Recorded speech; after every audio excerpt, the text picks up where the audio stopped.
Access Fort Wayne offers reflections of our community. Production facilities provided by Access Fort Wayne are a service of the Allen County Public Library.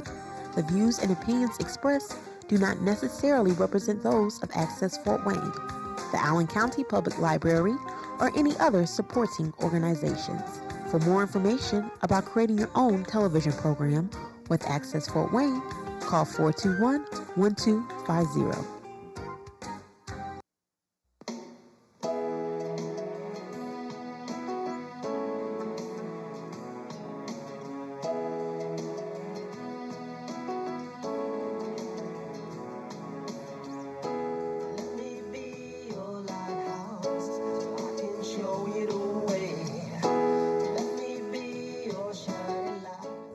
Hi, this is Patty Hunter of Patty's Page.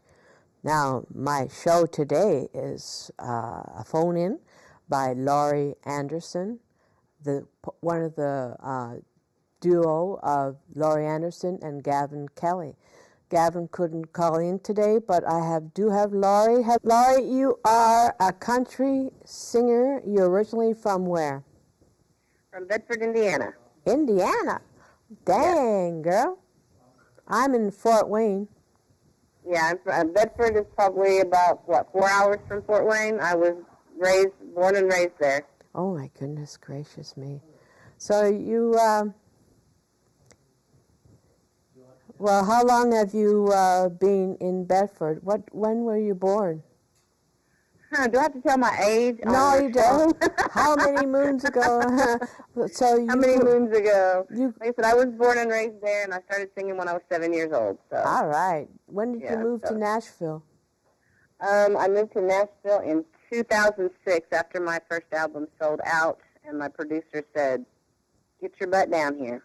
So I packed up and moved to Nashville in 2006. So it's always been country music? Yeah, I mean, it's funny because when you're on the road, you have to kind of play to an audience, and you got to do whatever the audience, and it could be mixed. It could be young, it could be old, it could be kids.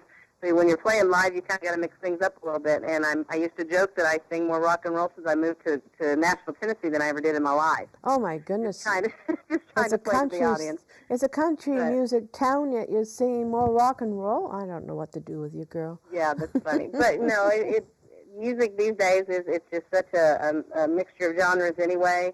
You've got crossover. You got people coming from rock and roll to country and gospel to country and country to gospel. So yeah. I do a little bit of all of it now: jazz, country, gospel, blues. Just a little bit of everything. So who influenced you as you were growing up to become a singer? I actually said this on stage last August. My very last show of the week during Elvis Week. If it hadn't been for Elvis Presley, I wouldn't be a singer today. So you're singing Elvis Presley's songs? Well, when we do Elvis Week, we do some Elvis songs. We'll be doing some Elvis and some country, some legends this year when we go down to Memphis. Graceland? We'll be at Graceland. We got 2 shows at Graceland, and we got some others there in the Memphis area. We're going to be doing the Louisiana Hayride. All right. So there's where our country comes back. I said it's going to be fun to throw in some country in the middle of Elvis Week, but that'll be fun. When is Elvis Week? August 10th through the 17th. And we'll be there the 12th through the 17th. So our first show's the 13th. So what venue are you playing at in Graceland? At Graceland we'll be at what they call the entertainment tent. We'll be there on 2 days, which is Tuesday and Saturday. Yeah. And then we have a couple of shows at a place called the Clarion. And anybody that has been to Memphis or Graceland or Elvis Week, everybody knows what the Clarion is. Oh. Yeah. And that's where we'll be doing the Louisiana Hayride and another Legend show. And then the most famous barbecue place in Memphis is right down the street from Graceland. It's called Marlowe's. I've heard of that for some reason. We're doing a dinner show there. Marlowe's offers to pick you up in their pink Cadillac limousine. Oh. So it's all about Elvis. It's really cute. They'll pick you up down at Graceland, and they'll drive you up there in the limo, in the pink caddy limo, and then when you're done eating, you go out and they pick you up and take you back to your hotel or Graceland or wherever you came from. Mm-hmm. So a nice place called Marlowe's, and we'll be there one night. I think we have 1 day off the whole week. Do you have It's gonna be CDs We're out? just going to be tourists that day. Oh, you're just going to be tourists. Do you have CDs out, girl? Yes, I do. My first album, believe it or not, that sold in 2006, it actually still sells, and it's titled Goodbye Town. And every once in a while, I'll get a little deposit and think, well, what did that come from? And find out it was my first album still sells, especially in Europe. I don't know why now it's just hitting Europe, but I still sell it a lot there. And every once in a while, I'll get one from Pasadena, California, or something like that. So, and then my latest album is called Genres, which we just kind of talked about. Yeah. I do a little bit of everything. There's gospel music on it. There's country music on it. There's blues. There's my first attempt at jazz music on that CD. Wow. Are you doing a lot of Elvis Presley songs while you're touring, or just for that one? We've done Elvis shows for about 4 years now, and it spreads really quickly throughout our fan base. Yeah. And funny enough, we hardly ever play anywhere where somebody doesn't ask us to do an Elvis song. And we do, we'll do requests after we've done our shows, and we just about don't get out of the show without somebody requesting an Elvis song. It's just because they've come to know that that's what we do, that we do those tribute shows. So we always throw one in there. And I guess I should go back and say I started doing it before I started performing for Elvis Presley Enterprises, because my first album, Goodbye Town, when we went on our album tour, I opened every show with Rubberneckin'. So, and that was before I ever, started singing for Elvis Presley Enterprises. That was just because, it was my way of paying tribute to the man that was the reason I was there. So, you're married, right, to Gavin? Yeah. How long you been married now? Today's our anniversary. Happy anniversary! Happy anniversary! Oh, is that your first or second year? Second. It's our second anniversary. We actually got married on stage 2 years ago during our album release concert. Nobody knew. The fans were all surprised. Yeah. We didn't tell anybody. We didn't even tell our wedding party. Our wedding party thought they were coming up on stage to do a funny little dance with us, because we had them all decked out in Hawaiian clothing. Yes, I saw pictures of that on Facebook. Mm-hmm. Nobody knew it was going to happen, not friends, not family. Our wedding party had no clue until it was happening. You silly. With the preacher, we did have to involve the preacher. He had to know. Oh, that would help. At least he had to know. Yeah, so after we done our vows, I turned around, I looked at the audience, and I said, surprise. So they thought they were just buying concert tickets. What they bought was a concert ticket. They got to see us get married on stage in front of 400 fans, and then they thought they had after-party tickets, and it was actually tickets to our reception.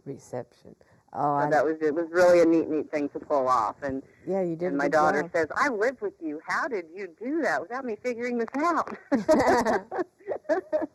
So you have it was a lot of fun. You have a Facebook. Mm-hmm. And you also have a website as well.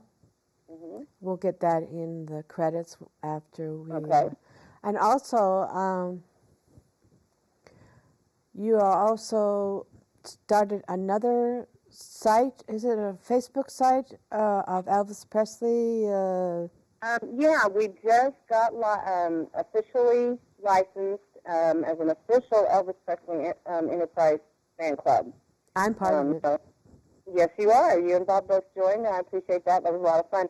It was kind of fun to get it started, because when we kicked it off, we were so close, as Elvis Week is in August, and I really wanted to participate. I was an honor guard last year at the Candlelight Vigil, but I wasn't really a member of a fan club. One of the fan clubs asked if Gavin and I would like to be honorary honor guards, and of course we did.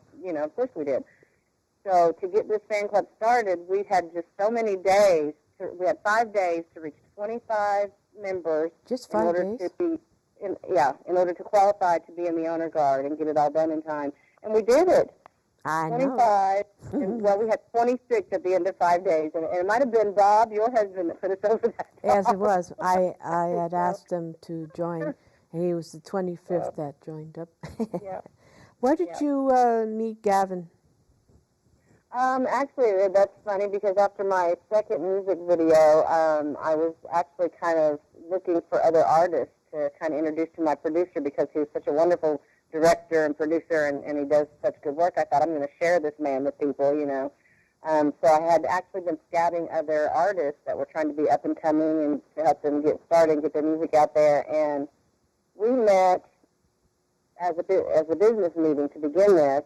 And while we were having this meeting, I got a phone call from Vince Gill, who said, "We have your tickets for the CMAs. Do you want to go this year?" And I said, "Well, how many tickets?" And he said, "Well, I got you 2. And I looked over at Gavin and I said, "You want to go to CMA Awards?"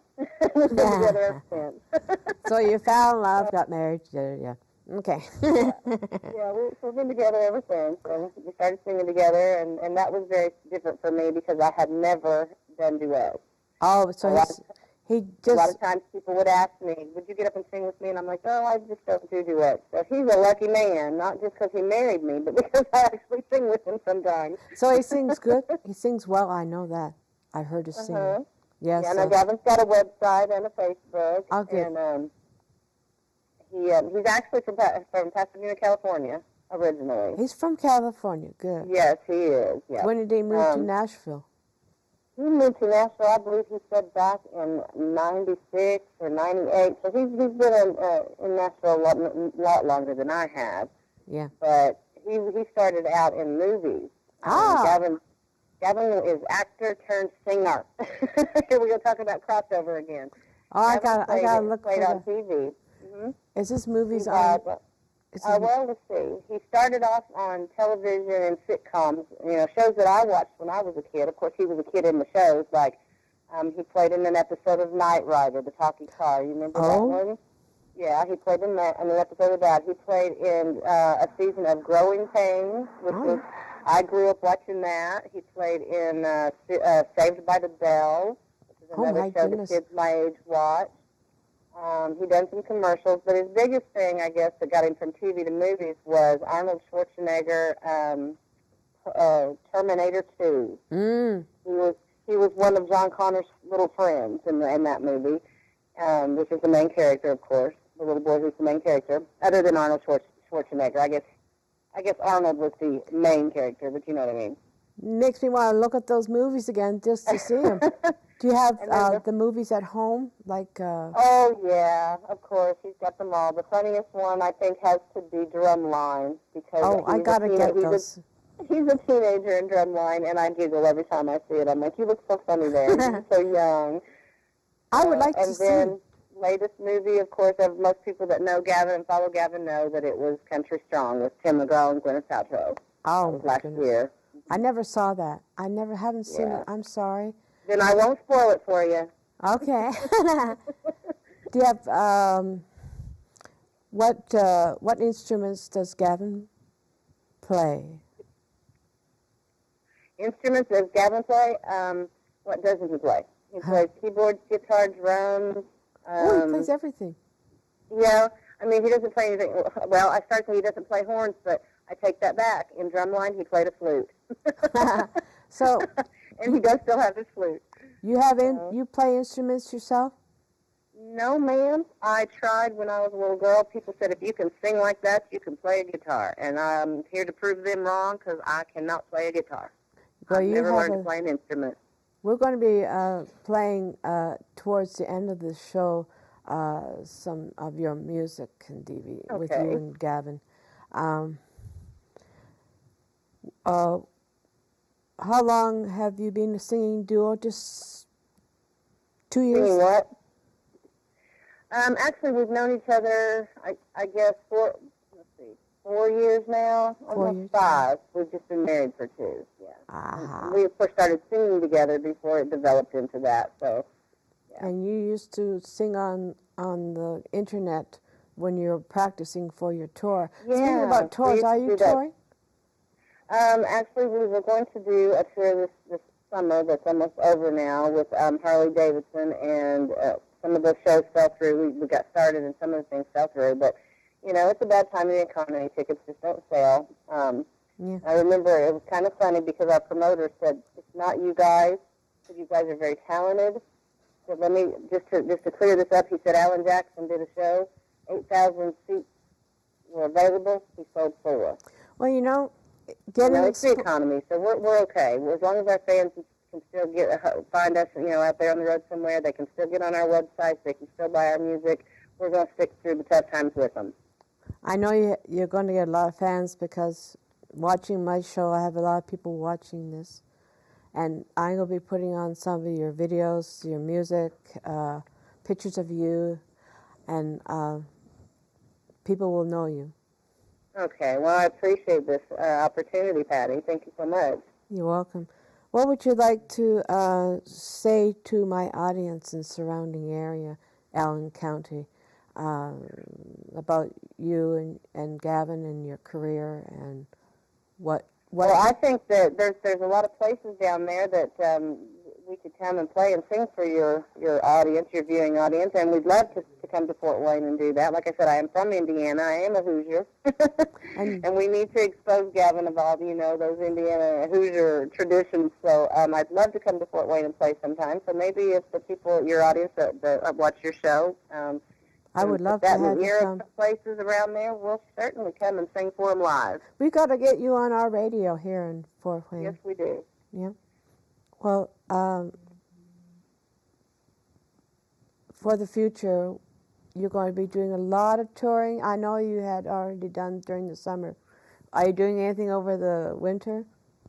Not usually. That's usually when we try to do some just learning new material and practicing a lot, and then we'll do our live internet broadcast feed. So our fans don't really lose out because they'll tune in on those. You have before, so people get on there and they chat a little bit back and forth while we're singing, and they get a chance to talk to us personally.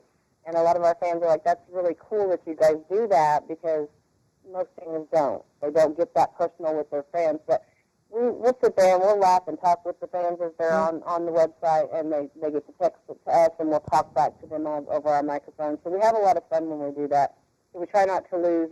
We want to keep in touch with them over the winter, just because we're not out on the road. We still do shows, but it's just not traveling as much to do the shows. Well, internet is a way to keep in touch with our fan base, and we do try to do that. I have one more question before the minute's up, and 3 minutes. Okay, sorry. Apparently, I'd like to know: are you doing radio commercials, radio interviews? I have done a lot. When I go home to Bedford, Indiana, it's usually the mayor. He always wants to be the one to interview me. He has for years. When I visit home, they usually get me on the air. I went to Colorado to be on the Conman show, and of course he was syndicated nationwide with 80 million listeners, and I've done his show several times. But over the years, I couldn't even tell you how many radio interviews I've done. Gavin's kind of new at it. I wish he was on the phone with you today. Well, next time, not as many as I have, but he's getting there. Next time you phone through, we'll have Gavin with you. Well, hopefully next time we'll be in your studio and the fans can. Oh, right, that'd be great, because I would love to see you too. I love you guys, and we love you too, Patty. We love you, and thank you for coming on to my show, Laurie Anderson. You're welcome. And next time we will also, like I said, have Gavin. So join us when you can, and thank you, audience, for coming to my show. This is Patty Hunter of Patty's Page. I'll be playing a video right after what I'm just saying now. So I'll see you next week, and goodbye, and love you, Laurie. Love you too, Patty. Okay, bye-bye. Bye-bye. Bye-bye.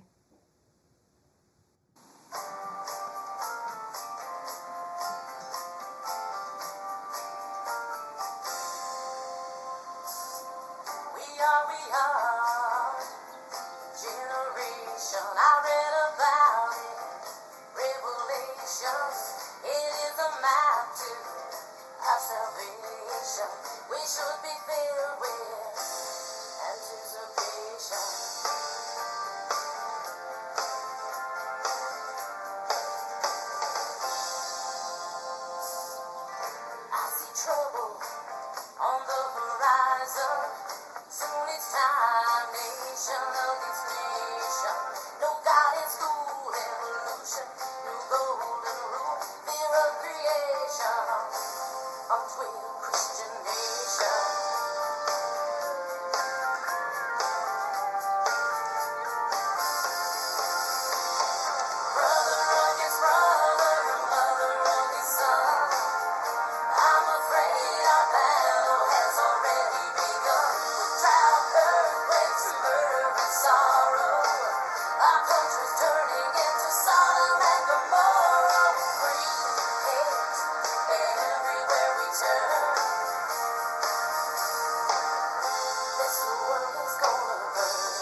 Bible says.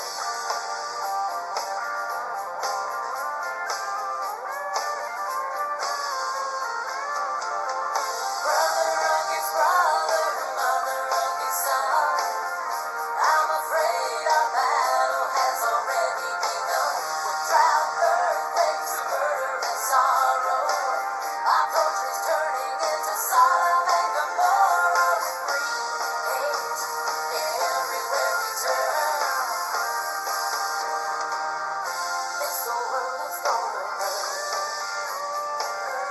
This whole world is gonna burn.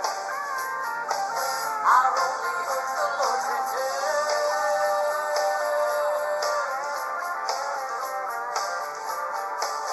Our only hope is His return.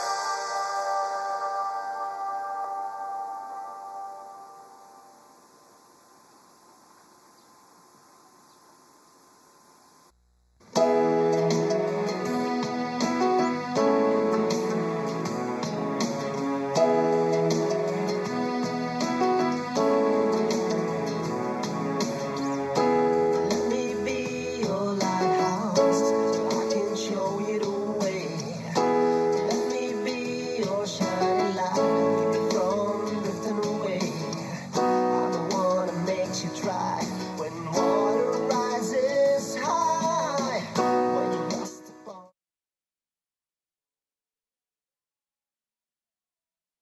Yeah, and keep things in perspective that Yes. way. you We know. get too stuck on one little area, and maybe I can't do anything, or I can't do this, or I can't. And when you step back, you see, oh, well, in the big scheme of things, it's just we can get much bigger. Well, I had a little over 45 days to create that painting, and so I Oh was my goodness. dedicating every spare hour I had into it. And so coming home in the evenings or on my weekends, picking up where I left off, and there was a lot. I had a lot of things even in the final hours of working on that painting that I wanted to include, but it was important to meet the deadline and finish something that was going to resonate with people in their first impression. Well, yes. It had a immense impact, I think. Yeah, it was exciting to see how many of my tattoo clients came to the museum, to Just to support that see. event. Yeah. It was really exciting. The museum told me that their records were broken as far as attendance, and it was like that was really cool. Well, I think every year the Day of the Dead festival at the museum gets a little bigger, and I am sure that having that painting was part of the process. Cool. Congratulations. Thank you. Yes. Thank you. Yes. Thank you. So, what's next? Well, I'm here at the end of December 2012, and I'm kind of at my year end making new goals. Like I said, I've just finished 4 years of full-time tattooing, and I almost feel like I'm finishing another degree, because I've Oh, yes. traveled, and I feel like I'm kind of coming into my own as far as the process that I use for each client. And I think what's next is I'm going to spend more time painting. Good for you. Working with my assistant to schedule at least 6 to 8 hours a week where I'm working on a painting, because I want to start my new year knowing that I have commissions lined up, and that each month I'm either finishing a painting or finishing a new drawing each week that's non-client related, and developing that. So. Well done. I'm starting a new project. It's called Making It Happen. And one of the things I'm looking at is how we make things happen